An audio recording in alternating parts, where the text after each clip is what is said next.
Astrology, done well, cannot leave the human being behind. So many astrologers relate the person to the horoscope. If we relate the horoscope to the individual and how that individual is dealing with his or her reality, we have magic. Creative management of these basics free us to do our best. The moon is the reigning need of the entire life system. You're anticipating how a person will behave in order to fulfill that reigning need.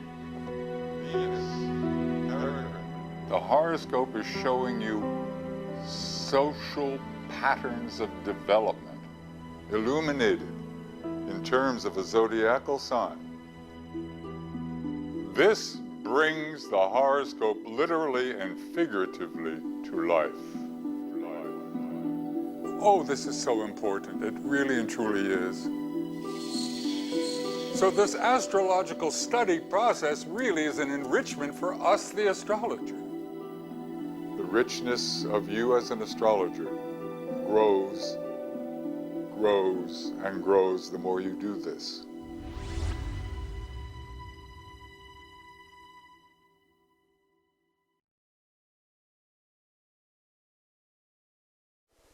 Welcome to DVD number 3. I love to talk about houses. This is how we bring it all down to earth and place behavioral faculties and needs into fields of experience. I've found ways to make this quite dynamic and simple. There are so many house systems, the arbitrary division of time and space between the angles, the ascendant and the midheaven. I think there are about 50 of them, or maybe even more.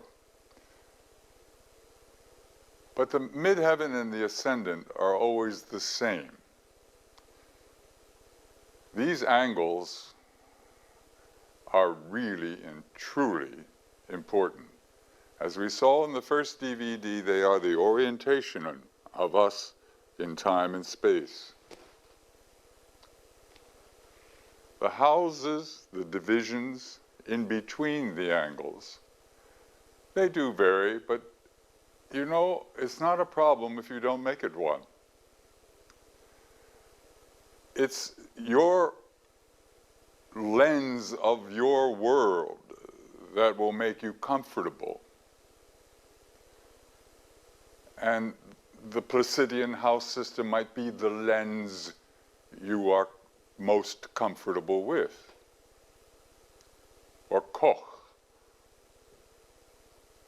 Campanus, Porphyry, Regiomontanus. They go on and on. But you know, I have done horoscope work with well-known astrologers who use a different house system than I do. And there's never been a problem. So don't create a problem. We have 3 house divisions: angular, succedent, which means following, and cadent, which comes from the Latin word cadere, to fall. Now, what does that mean? Cadent houses, the 3rd, the 6th, the 9th, the 12th, fall into the next angle. There's a movement of development. So in the angles 1, 4, 7, and 10, we have the sense of strong focus and initiation. That's where things are set up. In the succeeding houses, 2, 5, 8, and 11,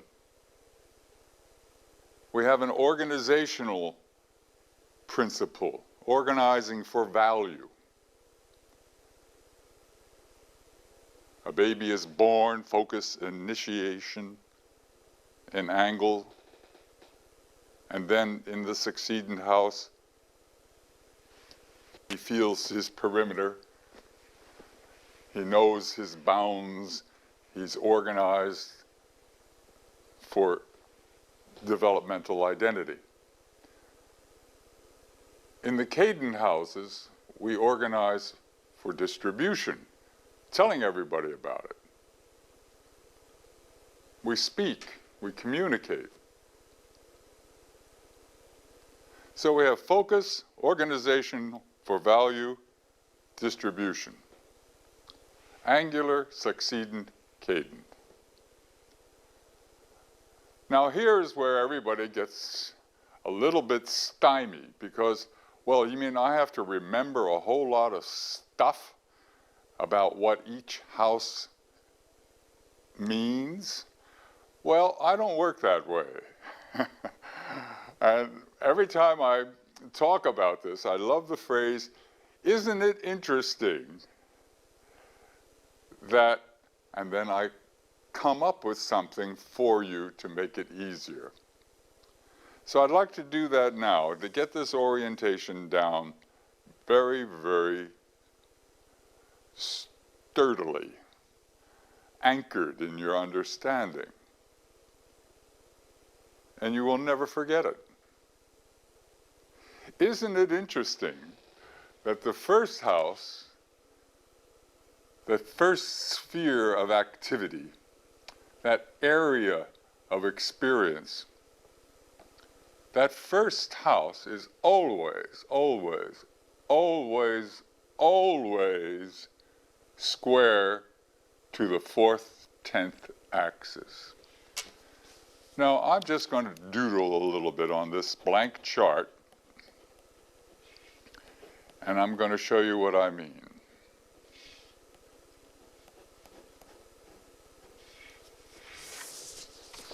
See that? This first house is always, always square to this axis. Always. And you're thinking in your mind now, but what if the signs on the cusps are not square to one another? That's not what I'm talking about. I'm talking about the zones of activity. And when we talk about the zones of activity being square to one another, what this says is the ascendant identity development is always, always dependent upon developmental tension with one's parents. See? It's so simple. So simple. And we know we need to talk about that as an issue in development when we see that there's a whole lot of developmental tension attached to those areas. And how do we know that? We know that by the condition of the ruler of these houses. The ruler of the sign on the house cusp. If it is under high developmental tension, we have to talk about it. Simple, isn't it? And isn't it interesting that to complete this schema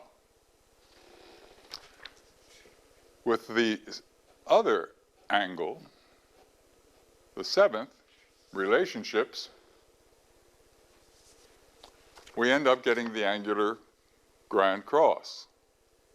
What this says is that our personal development is dependent upon assimilation of developmental tension with our parents, and that sets up behavioral habits that we carry over into our relationships later in life. when we leave the home. So lucid, isn't it? How many people marry their mother or father? That's what this hologram we call the horoscope is starting to talk about. And when the ruler of any one of these angles is under high developmental tension, we have to talk about that function, that area of experience in the person's life.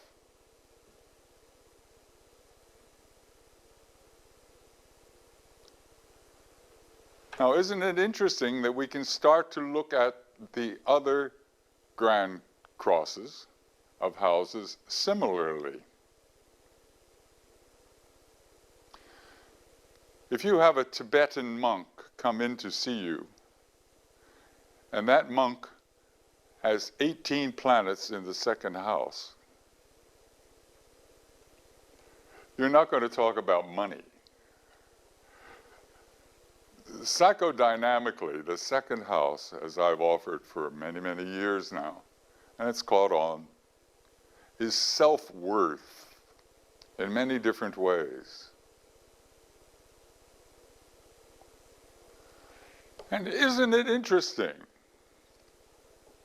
that that second house is under high developmental tension always, always, always, always, always, always, with the axis 5 to 11.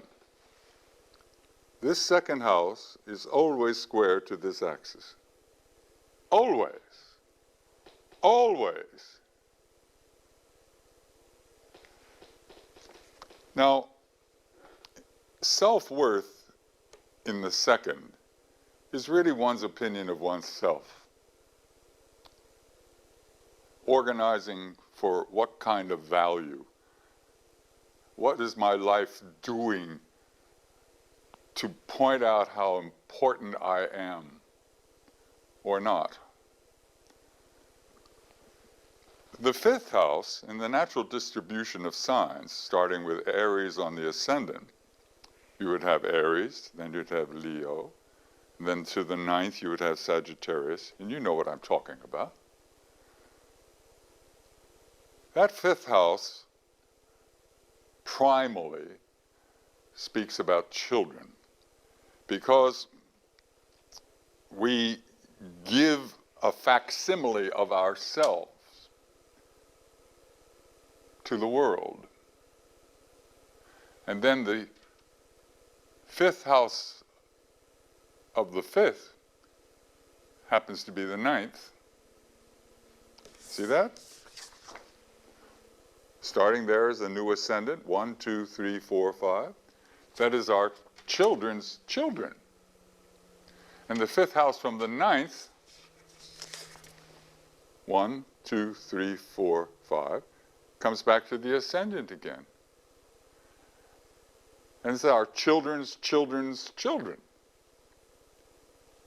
And this is how life is perpetuated within this basic idea of the fire family. It's like the Pentecost of self-celebration.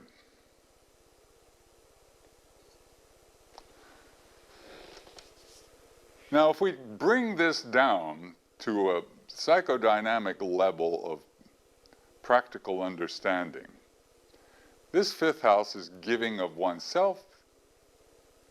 It's giving love in many different ways. It's part of the sexual profile.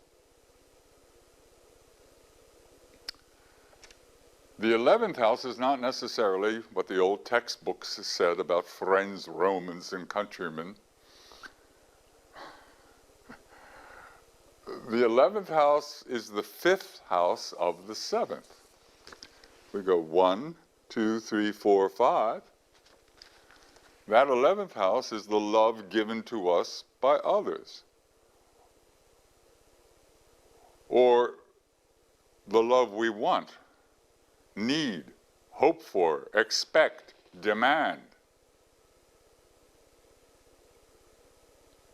If I'm having a problem with the 11th house issues of feeling lovable, I can bet you $5 that the ruler of that 11th house is under high developmental tension.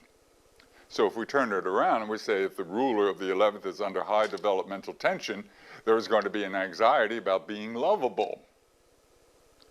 And what always comes with that is an anxiety about self-worth. So you will find that the ruler of the 2nd house is under high developmental tension also. It makes it very hard to give love in the 5th if you're not getting it from the 11th. If you don't feel good about yourself, how can you be loving? With security, with sureness, with trust. Now all of a sudden we see how powerful this succeedent grand cross of houses is. To complete that picture, we fill out the 8th house. Now, since you're getting very skilled with this type of thinking already, that 8th house is the 2nd house of the 7th. So when two people meet, there is an immediate understanding of what can you do for me and what can I do for you. If the people are of relative similar status, this is really a viable statement, what I've just said. This is my self-worth facing off yours. This is the opposition of awareness between the 2nd house, my self-worth, and the 8th house, yours. There's a reciprocity here, a give and take. And isn't it fascinating how this is the center, this is the anchor, giving and receiving love and attention and respect, creating progeny. This is the wheel within the wheel. It's very powerful. Now, the 8th house is also part of the sexual profile, because when the lights are out or on, you're in a position of exposure. Your worth is extremely jeopardized when the defenses are down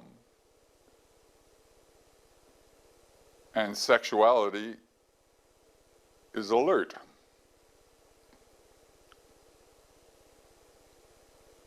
So if there is a problem of tension with the rulers of any of these houses, those issues have to be discussed.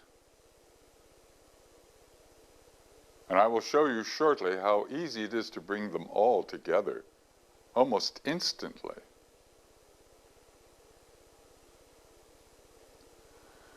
Now, the 3rd house is a house of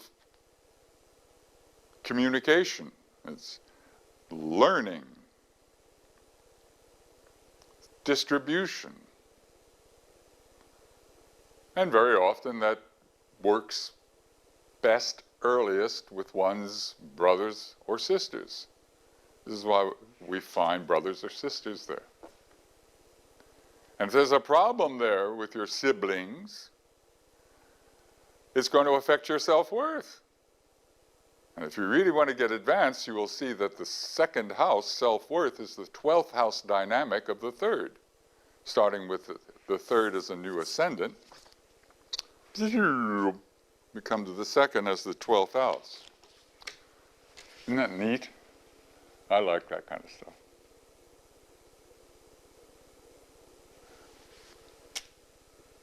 Isn't it interesting then that the 3rd house is always, always, always, always square to the 6th and 12th. Now this 6th house, I don't particularly like the 6th house. I have a bit of difficulty with it sometimes. Is really a dynamic of cooperation. Now, often the old texts talked about the workplace for the 6th house. Fine. I think what they really were saying is that when you work with somebody, you're cooperating with them, and you do this to a great degree based upon communication of your personal opinions. Now, if you like what I say, I'm going to enjoy you. If you don't, we're going to have friction. And finally, that can lead to problems.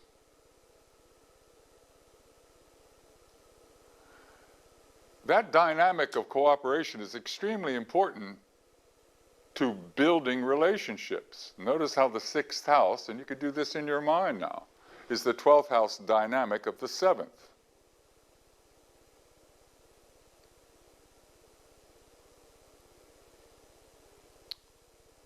When I pause like this, it's to let your mind sift through what we are learning together. It's a time when I would normally say in a seminar, let's have some questions about that.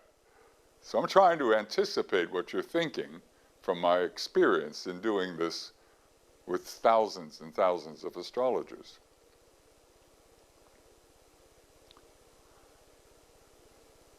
Now the 9th house, which is opposite the 3rd, of course, this is where we see the old books used to say the higher mind. But I just call it higher learning, education. And it's a very, very interesting deduction, observation, that here in the United States, where education is so very, very sociometrically important, that if there is developmental tension with the ruler of the 9th house, the chances are extremely high that the education was interrupted around the age of 18. Not always the case, but is preponderantly so. Now, I've been referring to developmental tension a lot. Let me define it a little further now that you've got a good orientation here to these houses. If I have Saturn square to Venus, and Venus is the ruler of the 11th, that's high developmental tension. And it is simply immediately clear that the constriction of emotions, if you will, the emotional needs we have seen through the symbol Venus, and the Saturn archetype. And with Venus ruling the 11th, this suppression, this confinement, this aridity, call it what you wish. This is all dependent upon our feeling lovable. We don't feel lovable. And the question is then, why? So we'd have to check out perhaps the father relationship because of Saturn. But we also check the ruler of the 10th. In other words, these fundamental developmental thrusts of anxiety, frustration, that lead us in development. We see them several times, several ways in a horoscope. And the repetition makes us confident of what we're observing. And I would call developmental tension conjunction, square, quinte Chile. Remember we learned that in the last DVD? 165 degrees. Opposition. Now, if we have Uranus in conjunction with Saturn, for example, they're giving us a double signal. So Uranus is under high developmental tension because of the conjunction with Saturn, and Saturn is under high developmental tension because of its conjunction with Uranus. There's a kind of a good guy, bad guy separation in these symbols. But we don't need to explore that. But there's tension here. So wherever Aquarius is, and wherever Capricorn is, we're going to have some difficulty. We need to talk about it. We need to know why. And how has it been assimilated in life?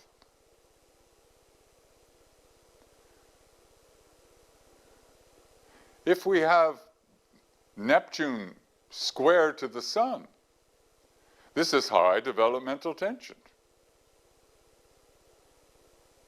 In the issues of the house ruled by the Sun. It can often be expressed in terms of suppression, bewilderment, far out, spacey, avoidant, avoiding what? We have to ask a question of our client. For someone artistically inclined, it can also be transmutated into vision.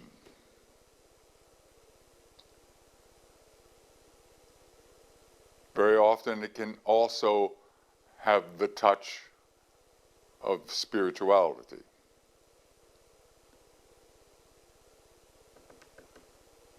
I love this subject. And I think how we are looking at it today is really quite dynamic, because you end up realizing that the horoscope is showing you social patterns of development, not a laundry list of bugaboos.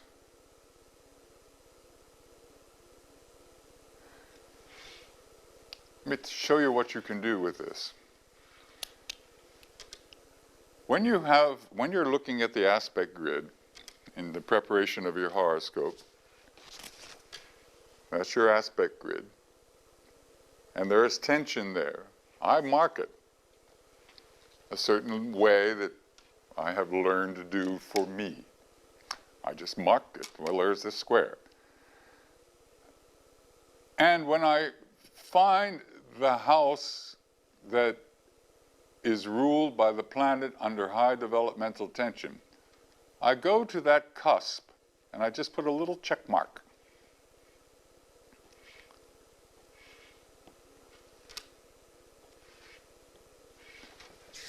Now look carefully.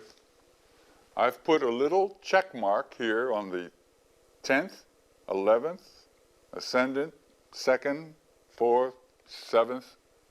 See those little check marks? Okay.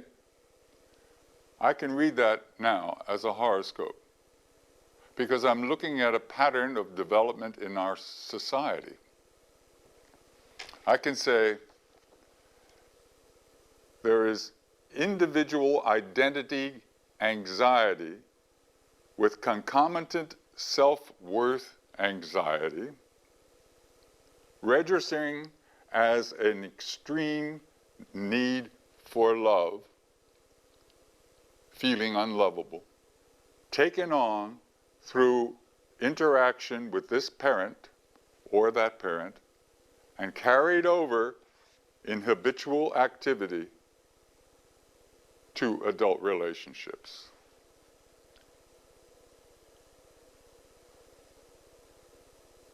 I'm going to do that again. One sentence.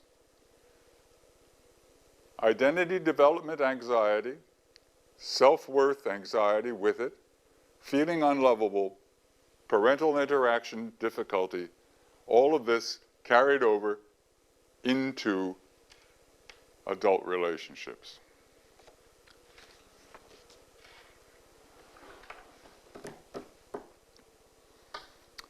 Boy, that's kind of super, isn't it? Don't you feel good with that in your mind now? You've brought the planets down to Earth. Very strong. I will show you many examples on this, with this, in a moment. And your mind is saying, but you've not talked about the 12th house. Well, I don't want to. Okay. The 12th house is the preparation for the new cycle. Remember when we talked about cadere, cadent?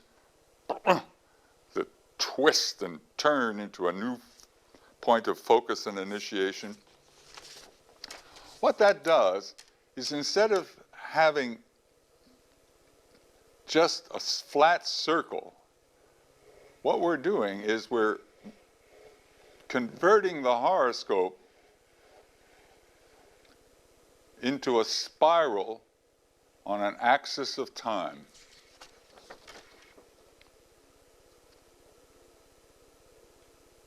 And so at age 6, your self-worth may be viewed in terms of how you're doing in your first days of school. When you're 16, it might be getting a car of your own and feeling pretty macho or very feminine, tooting around town in a pink convertible. And older, maybe it's a raise at work. Things like that. And so the 12th house is an accumulation of experience that we have to realize desperately wants to get into the new angle at the ascendant. And with the cadent houses, time becomes very important. And in the DVD to come, number 4, we're going to be talking about time, arcs, transits, and that will all become clearer to you.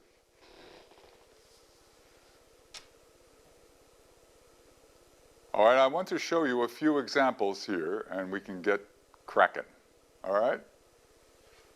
Here we have the horoscope of Jim Jones of Jonestown, of that terrible macabre occurrence some years ago. He was a very powerful leader, cloaked in spirituality, that took the lives of many, many people in suicide. You know the story. Notice how we have here an emphasis in the northern hemisphere. It's very, very strong, below the horizon.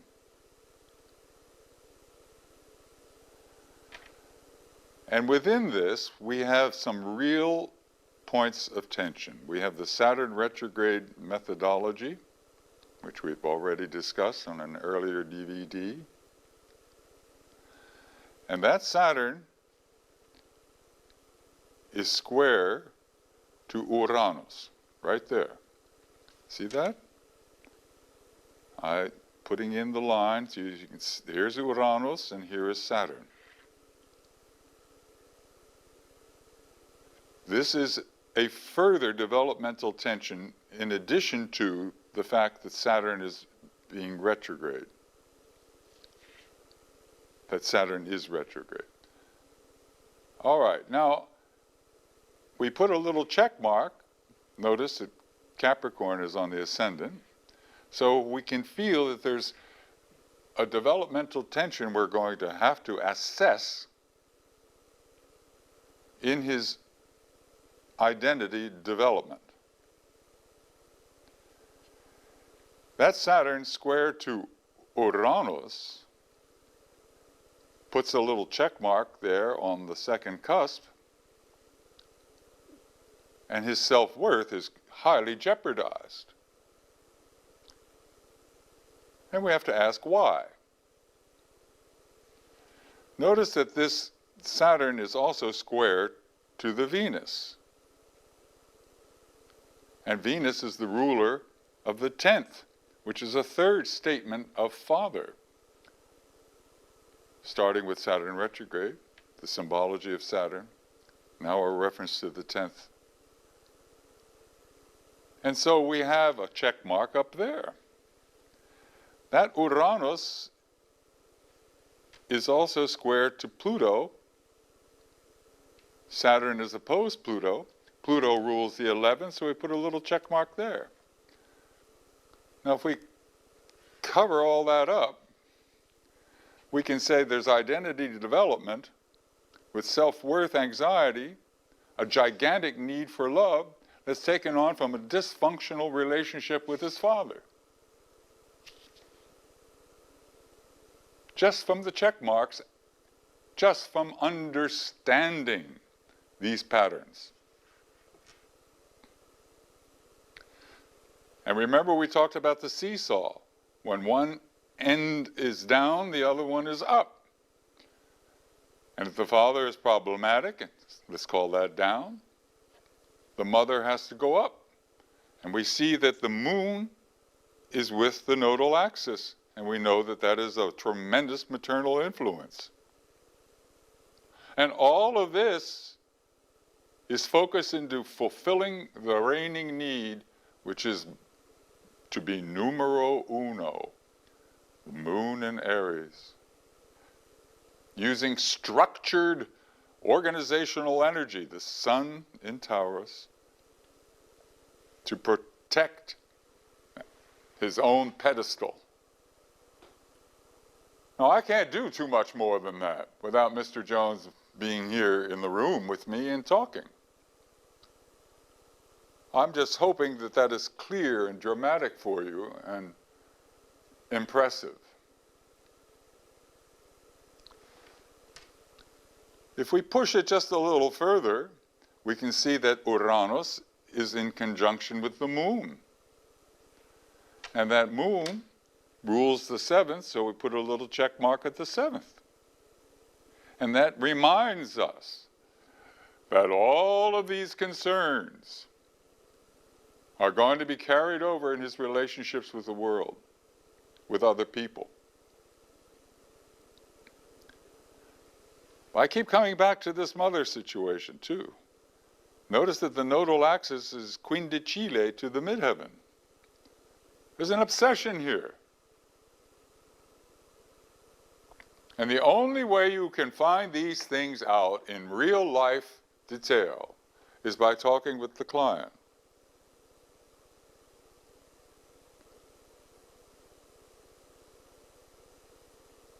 I think this is a remarkably clear example.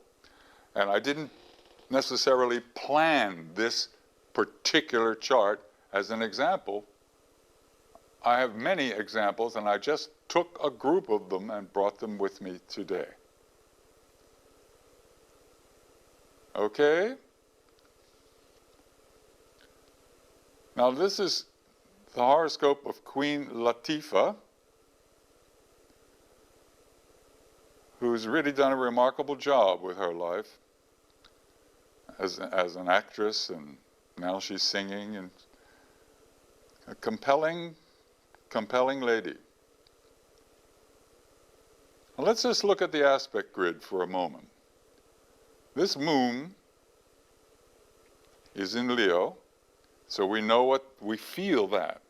We feel this tremendous need to be appreciated, applauded, recognized, valued. And that moon is under high developmental tension because of the square from Mars and Saturn. See that? Right here, Mars, Saturn, and here's your square to the moon. Now the moon refers by rulership to the fourth, and is in the fourth, to the third. So we talk about mother here. We question whether there was a sibling rivalry. Did something push Queen Latifah out of the home? Things like that. Notice that the sun in Pisces, you feel that energy that's going to flow into the moon. This sun in Pisces is opposed by Pluto. And there's a blanket over her hand grenade. And she would say to me, I know exactly what you mean. It took me a long while to stand on my own 2 feet and to come out. Isn't it interesting? She's just written her own biography now.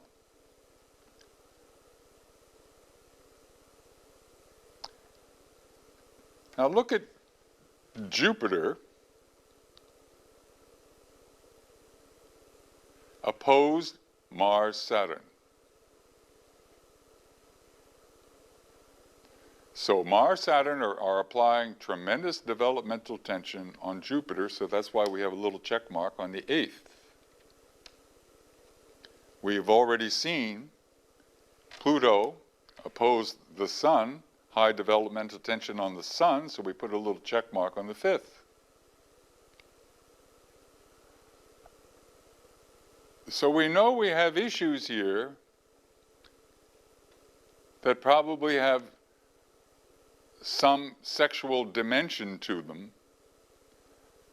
and perhaps we would need to bring this into the conversation during our consultation.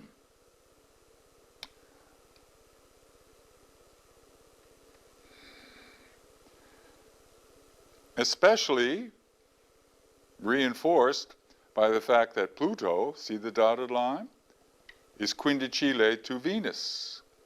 See, it's right there in the aspect grid. In my master's certification course, we often do horoscopes without the wheel, just by looking at the grid.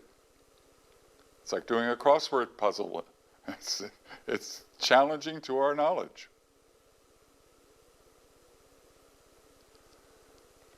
Now, if I were to cover up what's inside that horoscope,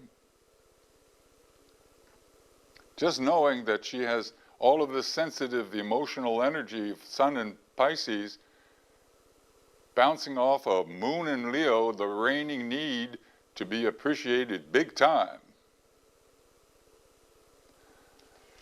I can see these little check marks: self-worth anxiety, possible sibling rivalry, mother importance, sexuality complications. And the father somehow up here, don't know quite much about him, never hear her mention anything about him. Okay.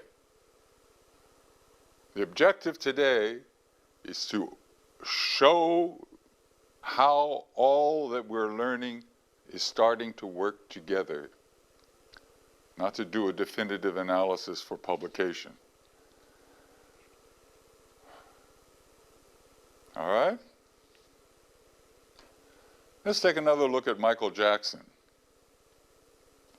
Again, we have a hemisphere emphasis that is obvious. It is to the north, below the horizon, with utmost sensitivity with the moon in Pisces, living in a dream world, if you will, which is very important to an artistic performer. And notice how that Saturn is squared to the moon.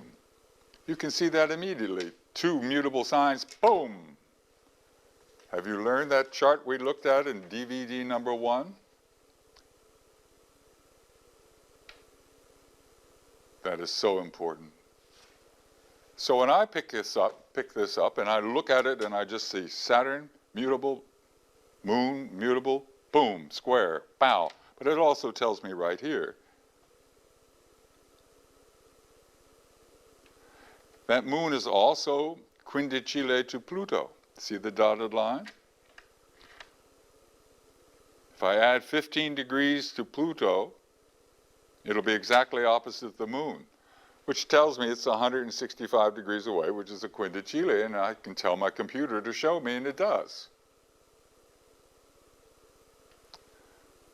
So this is a lot of suppressive pressure on this sensitive man.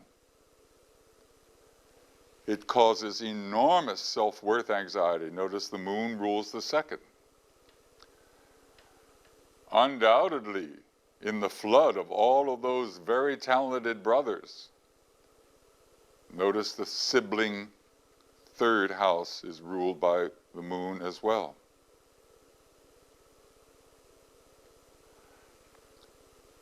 The Venus situation is conjoined with Uranus and squared by Mars. Venus is co-ruler of the fifth. Mercury is squared by Mars. See, two fixed signs, boom, pow, you know it's a square. Mercury is also ruler of the fifth. So there's a sexual connotation suggested here as well. Some difficulty.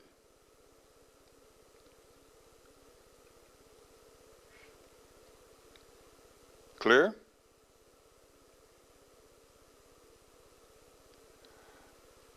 And for very advanced students, we'll get there in the DVD series, but notice that Pluto is oriental, rising just before the sun does. Okay?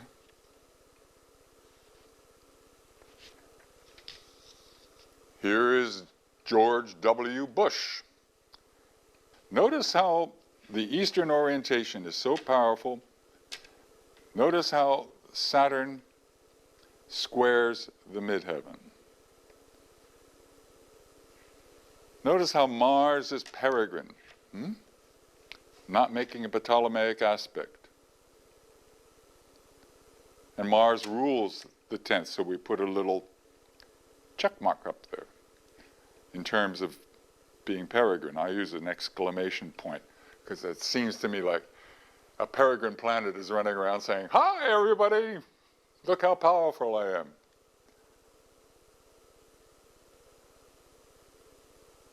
You see, I don't have to explain that to you now. You understand that. You understand the father's role in this developmental tension of George W. Bush, who wants to be loved and be popular and everything with the reigning need, the moon in Libra, augmented by Jupiter. I used to remark often, I'd watch him talk, and he would say something very simple that would please him in a press conference, for example. And he'd sort of smile at himself and he'd wait for everybody to applaud, and nobody did. It's a very interesting self-absorption here with the need to be popular, to be loved very, very much. And that Mercury rulership of the 11th is so powerful, and it's right on the ascendant. totally caught up in life perspective by the conjunction and developmental tension with Pluto. Is that clear? I hope so. Please nod your head. I'm picturing you're all enjoying this because I find that just as clear a lesson as I can provide to you. Hi, this is the horoscope of Julia Roberts. And I'd love to sit down and talk to her, with her, about her horoscope. But we can do a little bit of it now. Notice how we have a Northern Hemisphere emphasis. So you file that away. This is the background of all further deductions. Unfinished business in the early home. Simply no doubt about it. And so you first go check Saturn. And Saturn happens to be retrograde. I don't have to explain that now. You know it. And you see how it fits with the hemisphere emphasis. And Saturn also rules the 7th, so I put a little check mark there. And you know that these anxiety problems and concerns from the early home life, focused on the father relationship, are going to be carried over to one extent or another into adult relationships. And you have to, with your client, with Miss Roberts, assess to what degree those problems still exist and how they're getting in the way of satisfactory relationships. Now this moon in Leo is also squared by Neptune. You see that? 24 fixed, 23 fixed, boom, automatically a square. Look how fast you can read aspects now if you've done your homework. And that moon rules the ascendant. So there's a lot of bewilderment about who she is, how she can become what she needs to be. Why?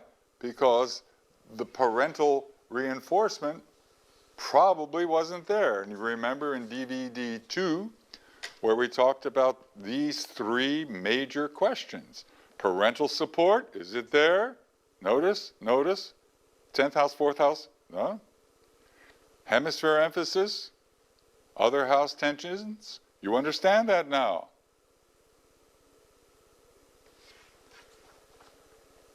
Well, we got it here. We have Northern Hemisphere, we have Saturn retrograde, we have the ruler of the 10th under high developmental tension by square from Saturn.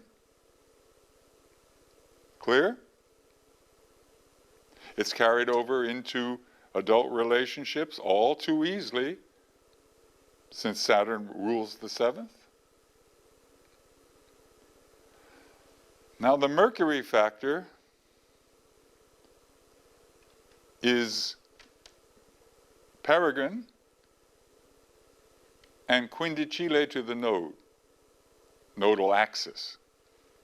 I do not differentiate between north and south node. I just don't see it ever to be significant in a practical way.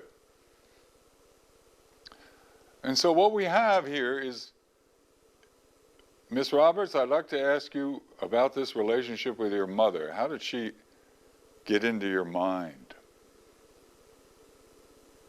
What did she put there? See why I said that? It's deep. Mercury is in Scorpio. It's running wild. It's Peregrine. And it's attached to the mother, as clear as a bell. Woo! The Uranus factor is conjunct Pluto. You see that right there? And Venus. That's high developmental tension from Pluto to Uranus, and Uranus rules the 8th house, so I put a little check mark there. Pluto rules the 5th house, so I put a little check mark there.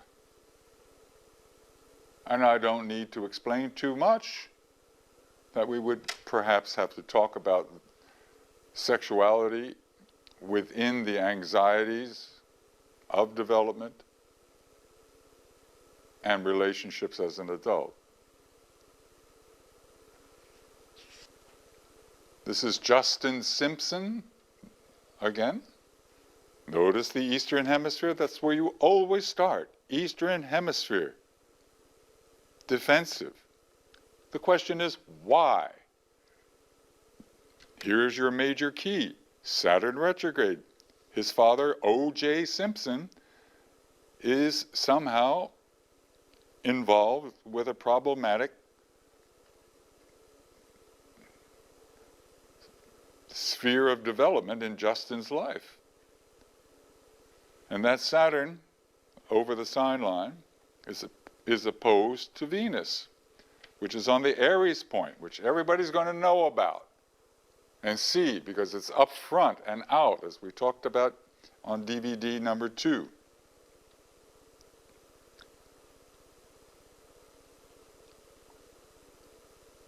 And isn't it fascinating that the answer beyond the father situation is seen with the moon in 15 Gemini square to the nodal axis in 15 Pisces, 2 mutable signs, pow. And so if you didn't know anything about the O.J. Simpson murder case, and this young, beautiful boy was sitting with you, or as an adult, 25-year-old or a 30-year-old, you would say, Justin, what is the situation with the father who was somehow problematic? And how is the mother the key focal point? What an answer you'd get. And so you listen to that answer, and you understand that Pluto is square to the sun. And there's been a blanket on the emotional world. And Justin Simpson's personal hand grenade to explode onto the scene.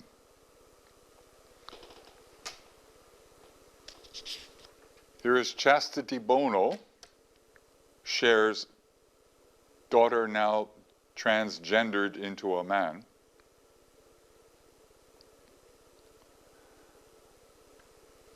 The moon factor opposed the sun, but this moon factor is quindicile to the node, which immediately tells you mother. So you're going to have to talk about that. Notice how powerful this Mars is in Sagittarius. This Mars in Sagittarius is strong. It's opinionation. Anytime you have that, you could say just simply to your client, boy, you have a lot of opinions about the world. How do you get them out? Anytime that Mars is very close with Neptune, you're going to have a sense of personal charisma. Just remember that. Always look for that shining touch that is very, very attractive with people living a Mars-Neptune contact. Notice that Venus here, conjoined with Saturn, which is the whole story, that Venus rules the 11th, which is a giant need to be lovable. She couldn't do it as a girl. She gained an enormous amount of weight, became obese, so she's now changed herself to a man. Think what this did to the mother, to Cher, with her own vulnerability and defensiveness that we saw in an Eastern Hemisphere orientation. The lady is a hermit, self-admitted, and one of the fabulous entertainers of our day. Fascinating, isn't it? Notice how this Mars factor with Neptune, and Neptune is often something other than it seems. Write that down. And this is developmental tension, Neptune on to Mars, and Mars to Neptune. And that is right here. Mars rules the fifth, which is part of sexuality profile. Clear? This is the horoscope of Jodie Foster. This is our last example of the day. And it introduces a very difficult concept. The phenomenon of Venus retrograde. This is rare. It's hard to manage the concept of retrogradation with the symbol of emotional needs. And I think the best way to put it is that fulfillment of emotional needs is somehow elusive. It's extremely hard to feel fulfilled emotionally for one reason or another. Expectations may be too high. Idealization may be extreme. Maybe things are so private that they can never be talked about, which means sharing is difficult. Jodie Foster has Venus in Scorpio, retrograde, conjunct Neptune. That's a lot of developmental tension on Venus, and it rules her fifth house.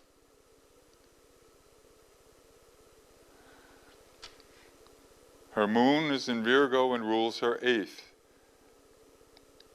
And that moon is under high developmental tension from Uranus, which is highly individualistic, as we know. It's a bzzz. And we have a bloop, bloop, bloop with Neptune. And there is a sexual profile difficulty here being worked out. And it appears that Jodie Foster has done well working it out. She's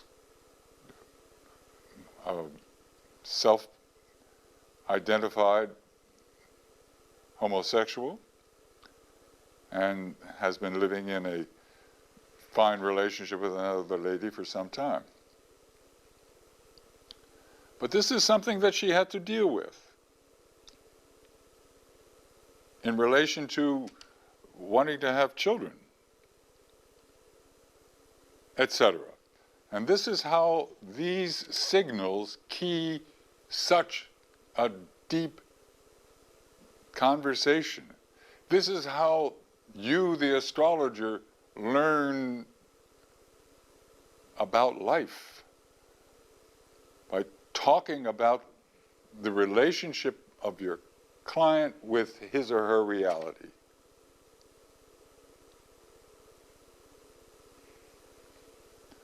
Notice in the aspect grid there are 1, 2, 3, 4, 5 quintiles.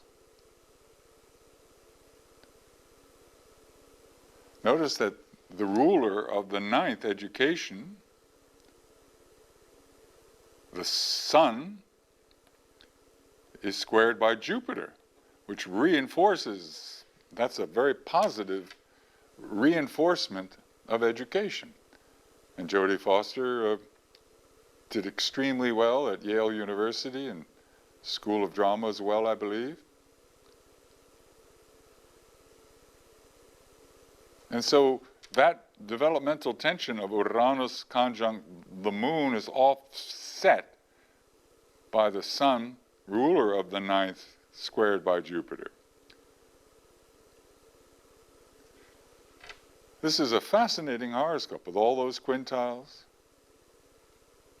I wanted to point that out to you. But right in the core is Venus in Scorpio retrograde. Very, very difficult to clutch emotional fulfillment. It's elusive. All right? We've put it all together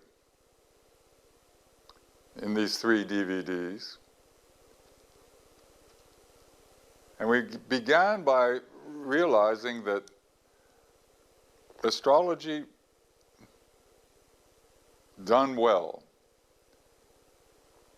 cannot leave the human being behind. It's not a laundry list of descriptions, like I gotcha. No. It's the appreciation of the process of becoming. And this is totally caught up with the individual's relationship with the environment. You could say the inner environment relates to the outer environment.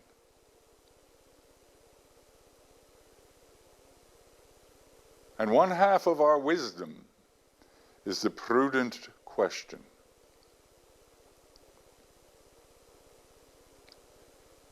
At the end of DVD 2, we talked about questions related to the moon as the symbol of the reigning need in a particular sign of the zodiac.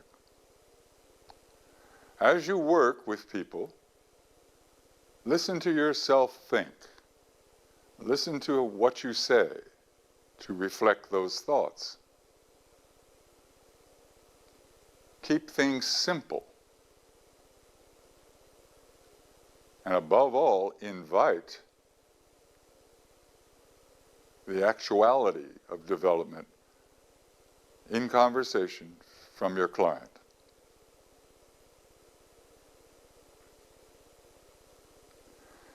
After a while, a short while, you become fortified and enriched to a high degree with appreciation of development.